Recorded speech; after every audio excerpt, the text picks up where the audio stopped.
On August 6, 1945, the world changed forever with a single decision to drop the most powerful weapon the world has ever seen on the Japanese city of Hiroshima.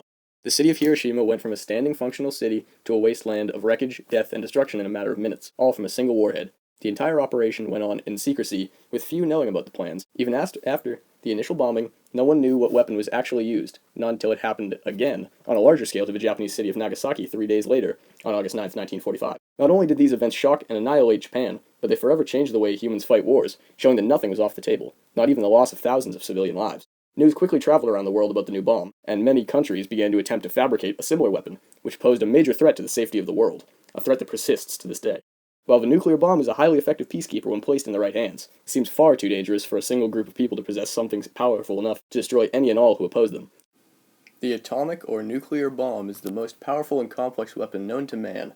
It originally utilized nuclear fission and now nuclear fusion, and was only possible in theory before the end of World War II, when it saw its first and only use in active combat against the Japanese. In early 1939, German physicist Albert Einstein and his associate Leo Szilard presented to Franklin D. Roosevelt a plan to build a weapon of tremendous proportions utilizing nuclear fission. Einstein also urged Roosevelt to begin development of the bomb right away to finish before the Nazis, who were also researching the bomb.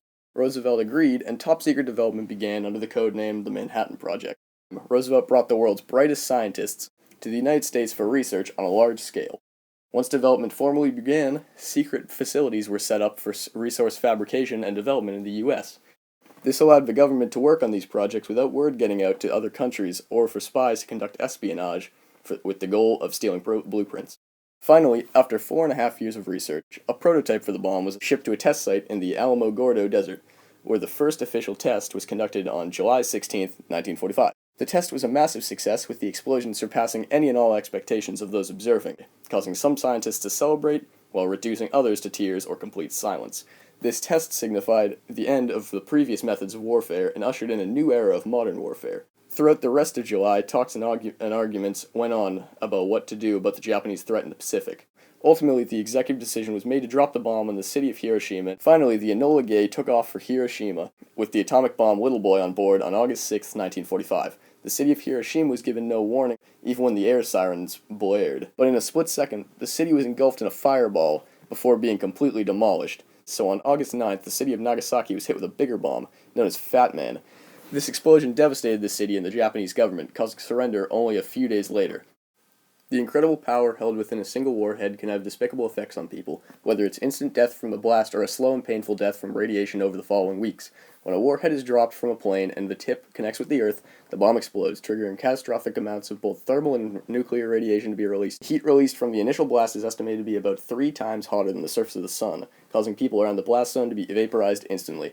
As the bomb explodes, a massive blast wave is released in tandem with the radiation. This blast wave is liable to destroy buildings at close range and even to be able to break windows and injure people up to 4 kilometers away. Shortly after the initial blast and radiation, the fireball that forms absorbs any soil, water, and other debris into it and rises into the sky to form a mushroom cloud. This cloud begins to drop the carried debris back after it is bathed in nuclear radiation, causing it to shower and irradiate all that it lands on. This new radioactive material now will surround any and all survivors without their knowledge, causing them to contract radiation sickness, a slow killer that causes a painful death. In addition to radiation sickness, the survivor will also be affected by the ionization all around them, which can damage the DNA as well as cause cancerous cells to form. Not only will the bomb directly injure the civilians, but their electromagnetic blast will also destroy communications. Those with less serious injuries will die from lack of medical supplies, and the death rate would skyrocket.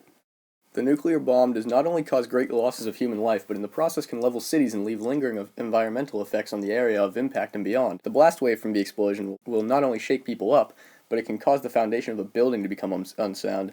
The explosion also will set fire to any nearby villages, which will rage on until the village burns down. This creates an additional problem of homelessness, and other areas become inaccessible due to nuclear fallout, the intense concentration of nuclear radiation. The worst part of this being that this area can remain irradiated from anywhere between 10 years to thousands of years, making large areas unusable.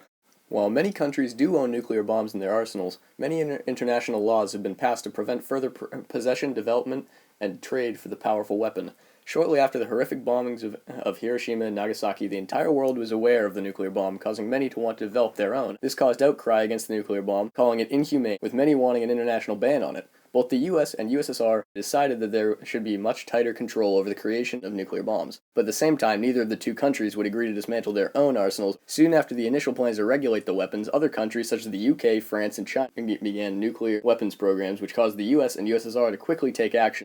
This wake-up call for the two nations caused them to present the Treaty on the Non-Proliferation of Nuclear Weapons to the United Nations, which separated countries into nuclear weapon states and non-nuclear weapon states. The nuclear weapon states consisted of the US, USSR, UK, France, and China, and the non-nuclear weapon states consisted of all other countries in the UN. The countries with nuclear weapons would have to agree to work towards eventual nuclear disarmament, and the countries without were never allowed to conduct nuclear weapons programs.